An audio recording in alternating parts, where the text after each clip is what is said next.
স্বাস্থ্য সংস্কার নিয়ে তো একটা কমিটি হয়েছিল আজাদ নেতৃত্বে। ওই কমিটি একটা রিপোর্টও দিয়েছিল। রিপোর্টটা বড় ছিল, রিপোর্টটা আমি পড়ার চেষ্টা করেছি। কিছুদূর পড়ার পর ক্লান্ত হয়ে গেছি, তারপর আর অসুস্থ হই নাই যে ভাগ্য, তারপর আর কিছু হয়নি আর কি। যাই হোক, ওই আলোচনার নাম এই আলোচনায় আসে। আনিস আলমগীর বললেন না যে আসলে কারা দায়ী, কে দোষী, আওয়ামী লীগ সরকার না বিএনপি সরকার নাকি অন্তর্বর্তীকালীন সরকার। আসলে এরা কেউই দায়ী না, বুঝছেন? দায়ী না এই কারণে, এদেরকে আপনি যাকেই দায়ী করবেন সেই দেখবেন আপনাকে যুক্তি দিয়ে সুন্দর করে বুঝাই দিবে যে সে দায়ী না। আসলে দায়ী এমন একজনকে করেন যে জবাব দিতে পারবে না। মূলত এই ঘটনার জন্য দায়ী হলো ওই শিশুরা, যারা আক্রান্ত হয়েছে তারা দায়ী, আর যারা মারা গেছে তারা বেশি দায়ী। তাদের দায়টা হলো তারা এই দেশে জন্মগ্রহণ করলো কেন? এমন একটা দেশে তারা জন্মগ্রহণ করছে যে দেশে দায়িত্ব নেওয়ার মতো কেউ নাই। এর চেয়ে পেইনফুল ঘটনা আর কিছু হতে পারে না। শিশির মহল অনেকগুলি তথ্য দিয়ে কথা বলেন, আমি শুনলাম, হয়তো উনি পরবর্তীতে আরও বলবেন। আমি যতটুকু শুনলাম উনি বললেন যে বিএনপি গভর্নমেন্ট দায়ী আছে, আন্তর্জাতিক সংস্থাগুলো খবরগুলো দেয় নাই, এটাও দায়ী আছে। মাঝখানে আমি অন্তর্বর্তীকালীন সরকারের ওই জায়গাটা মিস করলাম। ওই জায়গাটা উনি মানে ভুলে যেয়ে বলেন না, নাকি পরে বলবেন অথবা বলবেন না, আমি জানি না। আমি আসলে ওনার পরের পার্টটুকু শুনতে পারবো না, কারণ আনিস আলমগীর যে অনুষ্ঠানে যাবেন এরপরে সেখানে আমাকে যেতে হবে, একটু তারা আছে। তা আমি ওটা একটু বলি আপনাদেরকে। বিষয়টা হলো কি, আন্তর্জাতিক সংস্থা, উনি বললেন যে আন্তর্জাতিক সংস্থাগুলো জানতো যে এই ধরনের একটা আউটব্রেক হবে, আর কেউ জানতো না কেন? আন্তর্জাতিক সংস্থাগুলো জানলো কি হবে? স্বপ্নে পাইছে, দেশের সাথে স্বপ্ন দেখছে যে হবে। ওরা কোথেকে পাইছে তথ্যগুলো? আমাদের এখান থেকে ডাটা নিয়ে তো বলছে। তা আমাদের এখানে বিশেষজ্ঞরা কি করলো? তারা কেন জানলো না যে আউটব্রেক হবে? এরা কি বেতন টেতন নেয় না আমাদের কাছ থেকে? এই সমস্ত লোকরা আমরা রাখছি কেন? তারা কেউ জানতো না। এক স্বাস্থ্যমন্ত্রী আসছেন, আয়সা নিয়ে লাভ দিয়ে বললেন যে এখন থেকে রুগীরা ডাক্তারের পিছনে দৌড়াবে না, ডাক্তাররা রুগীর পিছনে দৌড়াবে। এটা বলে উনি ঘুমায় পড়লেন। মানে কত বড় আহাম্মক হইতে পারে যে ডাক্তাররা রুগীর পিছনে যদি দৌড়ায়, তাহলে এই রুগীগুলি মারা, এই বাচ্চাগুলি মারা গেল কেন? আপনার ডাক্তারদেরকে এদের পিছনে দৌড়াতে বলেন না রে ভাই। 1800 রুগী আমাদের এখানে অনুপাত, একজন ডাক্তারের সঙ্গে 1800 রুগী।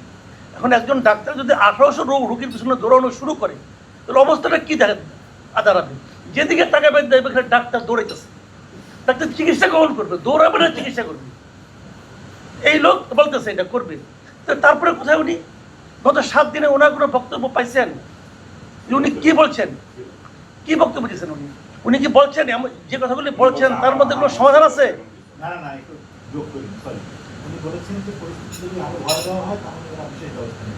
এখনো ভয়াবহ হয় নাই? মনে নাই কে? মরলে তো তার কাছ থেকে কথাগুলো শুনতে হইতো না আমাদের। ভাই এইগুলি কোনো কথা না। মানে কত মানে দায়িত্বহীন ব্যক্তি হইতে পারে এরা। ভাই হাম এমন কোনো রোগ না যে হলে আপনাকে মরতে হবে। হাম হলো ম্যানেজমেন্টের ব্যাপার।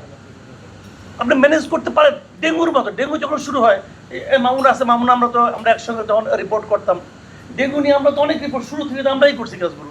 ডেঙ্গু প্রথম দিকে মরতো, পরে কি হলো, ডেঙ্গু আর মরে না, কারণ এটা ম্যানেজমেন্টের ব্যাপার। হাম ওই ধরনের একটা রোগ, ম্যানেজমেন্টের ব্যাপার। আপনার ম্যানেজমেন্ট, ভাই হাম যে এই দেশে হয়, হামে যে লোক মরে, এটা তো ভুলেই গেছিলাম। আর এটা বলা যাবে না, বললে বলবে যে আমি ফ্যাসিবাদের দোষর। এটা বলাতে ফ্যাসিবাদের একটু প্রশংসা হয়ে যাচ্ছে, কিন্তু এটা বলা যাবে না। আরেকটা আছে, আপনি কিন্তু বলতে পারেন পুরো দোষ শেখ হাসিনা, এটা বললে আপনার কেউ কিছু বলবে না। এটা বললে পরে আপনি সব জায়গায় হাততালি পাবেন না, এটা ঠিক আছে। ভাই এই যে দোষারোপের রাজনীতি আপনারা করেন, আমার কোনো আপত্তি নেই, আপনার ঘর বন্ধ করে সারাদিন এগুলি করেন, কিন্তু এই বাচ্চাগুলি বাঁচান। দেখেন আজকে আমি যদি মারা যাই, আমি কিন্তু পরিণত বয়সে মারা যাব। আমার মানুষ জানবে যে মাসুদ কামাল কি দিতে পারতো, কতটুকু উপকার করতে পারতো, কতটুকু অপকার করতে পারতো, সেটা সে করে ফেলেছে। আমার সম্বন্ধে সবাই জানে, দেশের মানুষ জানে, আমার ফ্যামিলি জানে, জগৎ সংসার সবাই জানে যে এই লোকের ক্ষমতা আমরা বুঝে ফেলেছি। কিন্তু একটা শিশু, এই 400 জনের মধ্যে একটা শিশু আপনি জানেন সে বড় হয়ে কি হতো? কে জানে? ওদের মধ্যে একজনের হাত ধরে হয়তো দেশটা চেঞ্জ হয়ে যেত, হয়তো হতো। সেই সুযোগটা আপনি আমাদেরকে দিলেন না। কি কারণে দিলেন না? ওই যে ছোটবেলা হাম হয় ভদ্রলোক, মানে হাম হলে কিন্তু এই যে একটা কথা বলি, এটা কিন্তু মারাত্মক একটা ঘটনা আছে, যাদের হাম হয়েছে তাদের কিন্তু স্বাভাবিক বৃদ্ধির ক্ষেত্রে অনেক বাধা সৃষ্টি হতে পারে, ওনারা কিন্তু স্বাভাবিক জীবনযাপন নাও করতে পারেন, ওরা কোনো না কোনো ক্ষেত্রে সমস্যা হতে পারে, যেটা আমাদের স্বাস্থ্যমন্ত্রী হয়েছে বোধ হয়, আমি ঠিক শিওর না, তো আবার স্বাস্থ্যমন্ত্রী কিছু হয়েছে কিনা আমি যাই না, কোনো একটা বিষয়ে ঝামেলা হতে পারে, তো এগুলো কিন্তু হয় রে ভাই, এটা বুঝতে হবে। আর আরেকটা ভয়ঙ্কর ব্যাপার হলো, আমার একজন ডাক্তার সাহেব বললেন, দেখেন এর মাধ্যমে কিন্তু এই যে এত লোক হলো না, এর ধাক্কা কিন্তু আমাদের আরো অনেক বছর পোহাইতে হবে, কারণ এই ভাইরাসগুলো ভাইরাস তো মারতে পারবেন না আপনি, এই ভাইরাসগুলো কিন্তু এনভায়রনমেন্টে থাকবে, একজন থেকে আরেকজন আবার হতে থাকবে, কাজে আপনি কিন্তু একটা মহাচক্রে পড়ে গেলেন। এই চক্রের জন্য দায়ী কে? এই চক্রের জন্য দুঃখিত হচ্ছে কে?